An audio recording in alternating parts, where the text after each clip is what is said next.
Hi, David Ellenstein here, Artistic Director of North Coast Repertory Theater. Thank you for tuning in today to our theater conversations. If you haven't done so already, please consider subscribing to our YouTube channel. That would help us out a lot. Thank you.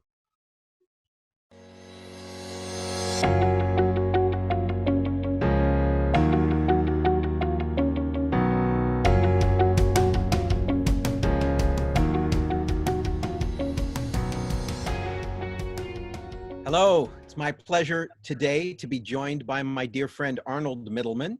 Hi, Arnold. Hi, David. Thank you for doing this. You're more than welcome. So by way of introduction, I have known Arnold for about 20 years. Arnold was the producing artistic director of the famed Coconut Grove Playhouse in Miami, Florida for 21 years. And I was lucky enough to have Arnold invite me to come down there to direct several plays in my career, which were great experiences, and we're going to talk a little bit about that. Before that, Arnold was the co-founder of a theater called the Whole Theater Company in New Jersey, co-founder with Olympia Dukakis, and ran that for a number of years. And Arnold has produced on Broadway and directed all over the place. And we were actually lucky enough to do the workshop of the revised musical Rothschild Sons, which was based on the Rothschilds by Bock and Harnick. And we did the workshop of it at North Coast Rep, which Arnold produced. And then he went on to produce it Off-Broadway and went on to produce it on the West End in London. And so, Arnold, I'm really grateful that you're doing this for our audience. I just figured I could squeeze it in. You mean you're not so busy right this moment? Well, I've sort of been watching all of your other YouTube things over and over and over again. I kind of feel like maybe for this interview, I feel like Elizabeth Taylor's fifth or sixth husband. I know what I'm supposed to do, but I just don't know how to make it interesting. All right, well, you know what? I don't think that's going to be a problem for you, knowing you as well as I do. And I want to start us off by having a little fun.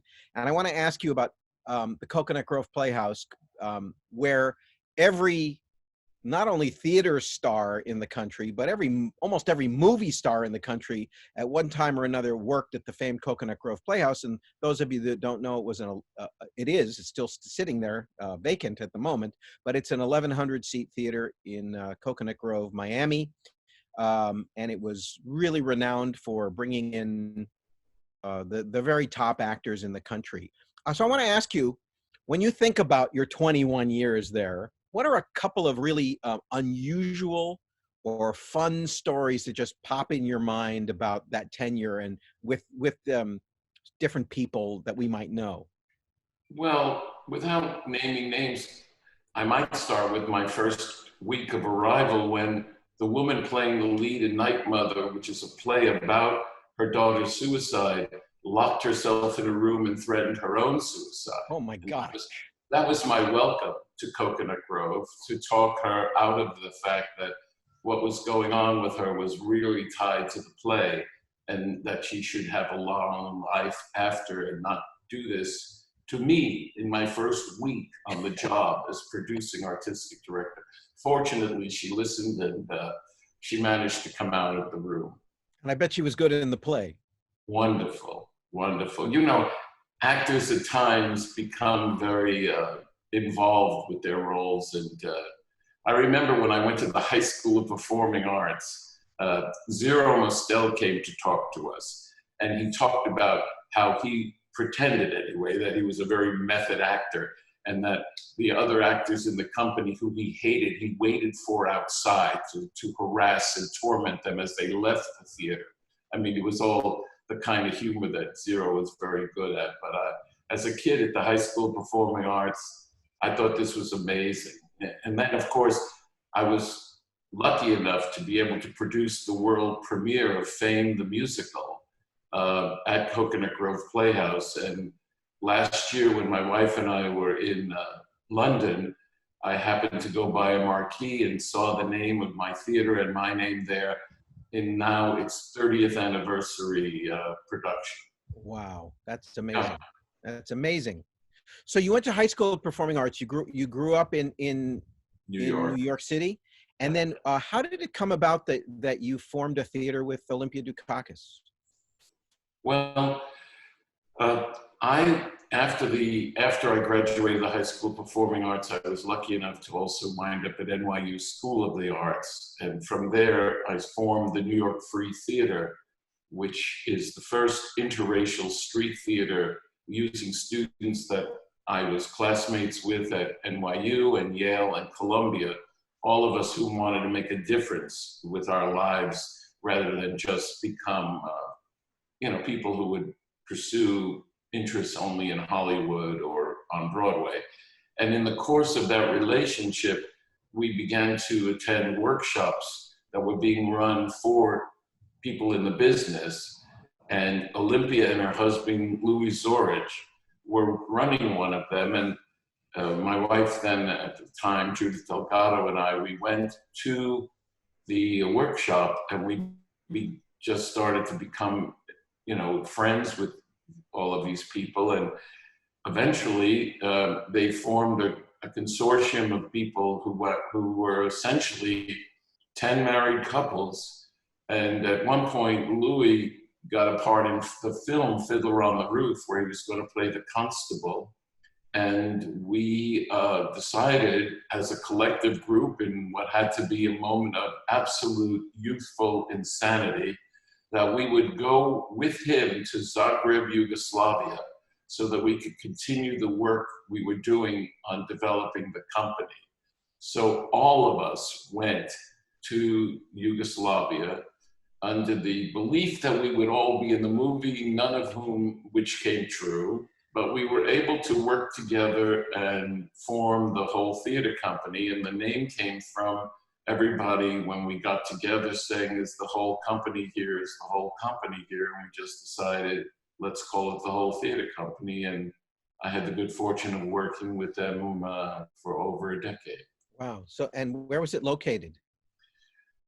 We were going to be in New York, but then a few people, including Olympia and Louis, moved to a community called Montclair, New Jersey, which would be 25 minutes from the middle of Manhattan. It's just one of these great places to live. And I was going to soon have a child, so we bought out there. And then the community literally heard about the fact that we were rehearsing in a local church. And they came to us and they said, would you like to have a theater company here? We want that. We'd love it for our community. So they donated a bank building to us, and we renovated it, and we opened a theater company in Montclair, New Jersey, that drew upon all of the work we were doing together collectively and a lot of the talent from New York City. And that's actually how I got to Coconut Grove, because one of the people who came to work with us was a gentleman named Jose Ferrer, one of the great actors in the history of the theater. And he and I became very good friends. And at that point, he was the artistic advisor to the Coconut Grove Playhouse, and realized he couldn't juggle his career with that responsibility. So at some point, toward the end of my tenure at Coconut Grove, when I was going to produce and direct a play called Alone Together, an apropos title, if ever there was one for right now, on Broadway. That was with Janice Page and Kevin McCarthy. Joe said to me, why don't you come down and talk to the people at Coconut Grove? I'd never been to Florida before in my life. I said, for you, Joe, I'll come down. I did.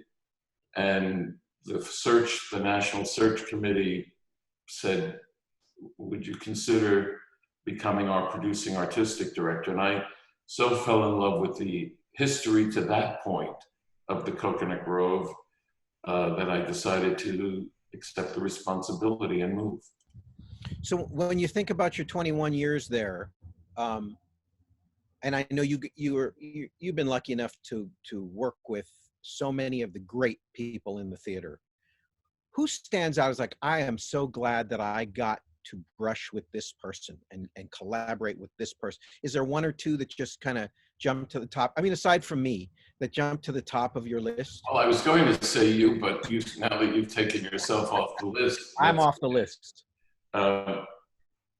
Edward Albee. Oh, yeah. He had a home in Coconut Grove.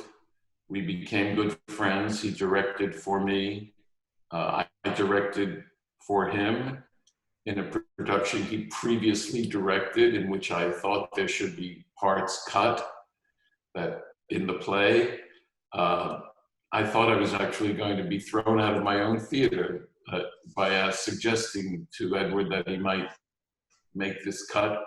And he was very open and willing to do that, which was shocking to me.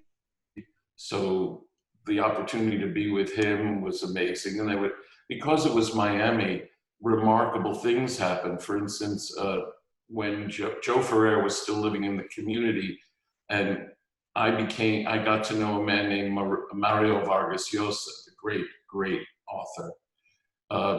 And Joe and he had a play he wanted that he'd written, and Joe did a reading of it. But at the same time, I was able to sit at lunch with Jose Ferrer, Mario Vargas Llosa, and Edward Albee, and just listen. That's all you could do with that crowd. Right. It was pretty formidable stuff. I remember when I was at Coconut Grove directing Halpern and Johnson, which I actually subsequently did at North Coast Rep. And it was Douglas Campbell and Hal Linden. And Douglas Campbell told me that Edward Albee came to see the play. No, not Douglas Campbell. Brian. I'm sorry, Brian Murray. I'm getting my plays confused. I worked with Douglas Campbell on something else. Brian Murray told me that Edward Albee came to see the play, and I said, "Well, you know, David, you have no idea how happy I am that at my age I just corrected you once." What's that saying about where I'm at right now? We won't go there. But anyway, Edward Albee came to see the play, and I said to Brian Murray, "No, wait a minute. It's Albee." Edward Albee. See, it's all going on me, Arnold. No, it isn't. It's a commonly made mistake, but he never fails to correct Albee. To it. So Edward Albee came to the play, and I asked Brian, did he like it? And he said it was one of the highest compliments Edward Albee ever paid him of a play he had come to see him. And he said, "Well, I wasn't completely bored." That sounds like the highest compliment he's ever gotten from Edward Albee. Edward could be very acid. A director who shall remain nameless was directing Who's Afraid of Virginia Woolf for me with Elizabeth Ashley. And Edward, after the first read-through, we went out for a drink, the three of us, and he turned to the director and said, "Now, did you read this play before you went into rehearsal at all?" Yeah. So he could hurt you if he needed to in ways that you would never forget. Right. Well, I had such a great time in my experiences down there, and I was sorry to see, I was actually directing the final production in the 50th anniversary season when the theater closed. With Lucy. With Lucy Arnaz, that's right. Melinda Lopez's play, Sonia Flew, which is a lovely play, and we managed to get it open, and it was pretty darn good, even though the set wasn't finished. Yeah. But we got most of the run in before the theater actually closed, which was heartbreaking, because so many artists love to come down there, not only to come to Miami and to work in the famed Coconut Grove Playhouse, but also that the work had an ethic to it and a sensibility that you brought to the company, which was so appreciated by everybody that came down there. A lot of dedicated people, a lot of them, surprising commitments they made, including my great friendship that I had with Tony Randall and Jack Klugman, right? Who were, I know you did Sunshine Boys recently, right? We rehearsed that before it moved to Broadway. We premiered it at Coconut Grove, and I spent time with them, and they became such good friends that it was the kind of relationship where if I had something I thought they might want to do, I could call up either or both of them and they commit to coming back, which was that's great. Also, you had somebody working for you at Coconut Grove Playhouse in the administration side that's now very close to me, and that's Bill Curlin, who was I believe he was your... He who shall remain nameless, that's Bill. You cannot speak his name. Why is that? Because you stole him from On your recommendation. I know, how crazy is that? I knew Bill had needed the opportunity to become a managing director, and Right. I'm so glad that relationship has worked out. And it has. Bill's been so great for our theater. Those of you that don't know, Bill Curlin is our managing director, and he's awesome and doing a great job. Especially through these tough times, he's really doing an amazing job. So you've moved on since leaving Coconut Grove Playhouse, and you founded the National Jewish Theater, Yeah. and you founded the Holocaust Theater, National Holocaust Theater Archive. You want to talk a little bit about that work? Sure. Well, the National Jewish Theater is actually a producing name for the National Jewish Theater Foundation. And we were when Coconut Grove closed, literally within 6 months from its closing, I decided what did I want to do next? And so I thought that was something I would like to try to do, which is to somehow commemorate, honor, and recognize the cultural commitment in theater and the talent and excellence to Jewish authors, playwrights, and theater artists. Edward Albee said to me, "Why do you need to do that? There's already Broadway." So, but I thought it was going to be something very important to me, and we did several shows, including one that you directed about Ira Gershwin, that proved to be incredibly successful wherever they were done. And as part of that journey, I was approached by people who said to me, there's something that's been missing about the Holocaust, and it's 70 odd years after the end of the war. And I said, what is that? They said, the commemoration and understanding of the role theater has played, both during and in recognition of it since that date. And so I decided I would see where that investigation took me, and it wound up becoming the Holocaust Theater International Initiative, which is now tied to the University of Miami. And as part of that, we do research on every play that's ever been written about the Holocaust from 1933 to the present, and we found close to 1,000 in plays, musicals, cabarets. We do readings of those plays, which North Coast Rep and a lot of your other colleagues there helped launch from the La Jolla Playhouse and also from the Old Globe. And now it is spread internationally in honor of commemorating the Holocaust through the use of theater. And we also have education, in which we develop college courses, and now a new book that I'm part author of called Enacting History, a practical guide to teaching the Holocaust through theater, which is aimed at teachers of the Holocaust who are not necessarily connected to the theater in any way, but it pretty much stems from the notion that something I have witnessed in my own lifetime, and that is the impact of playing roles and parts at any age level seems to move people into both a recognition of the person they're playing and an awareness of something that they remember for the rest of their lives. So building on that model, we've developed a way to use scenes and monologues and testimony and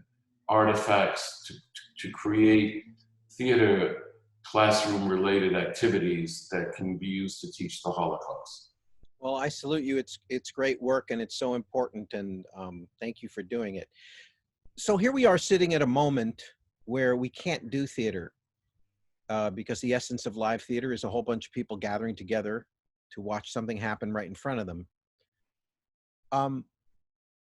Thinking about your whole lifetime, having been committed to making theater happen, what still rings true for you about why it's important, and what is magical and different about it, and why it's still needed in our world? Here's a little question for you. Well, I was able to do the national tours launch of Death of a Salesman with Hal Holbrook I later worked with Hal and his wife, Dixie Carter, in another play. But when we were doing that, I had the chance to meet Arthur Miller. And Miller handed me something that he thought I might enjoy reading. And it was entitled The Blood Brotherhood of Perfect Strangers.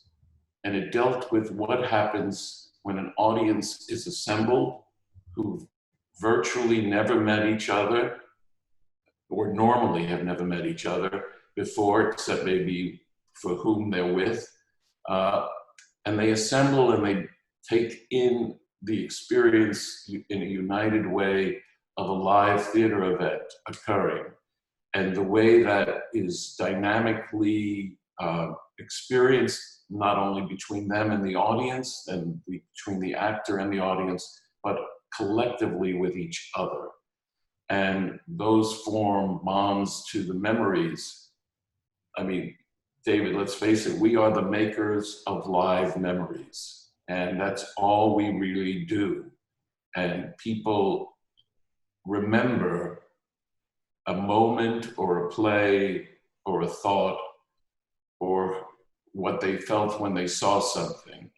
And it is an incredible problem, I believe, if this pandemic does any kind of permanent damage to the possibility of people seeking and finding ways to assemble in that way.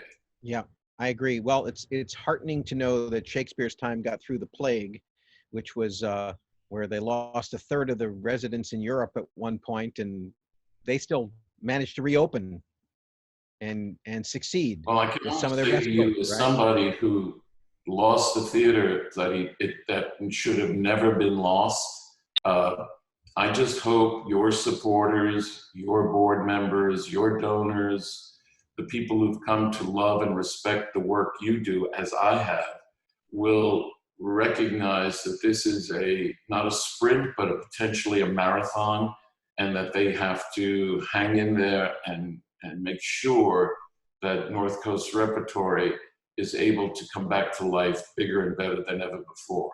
Well, that's our plan, and as you say, we are lucky in that we have people who believe in what we do, who are generous and supportive and bring their energies. So I'm confident we will ride this out.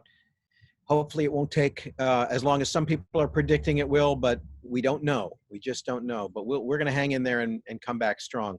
Arnold, I'm so grateful to you for doing this today and sharing your wisdom and some glimpse into your lifetime spent pursuing this noble effort.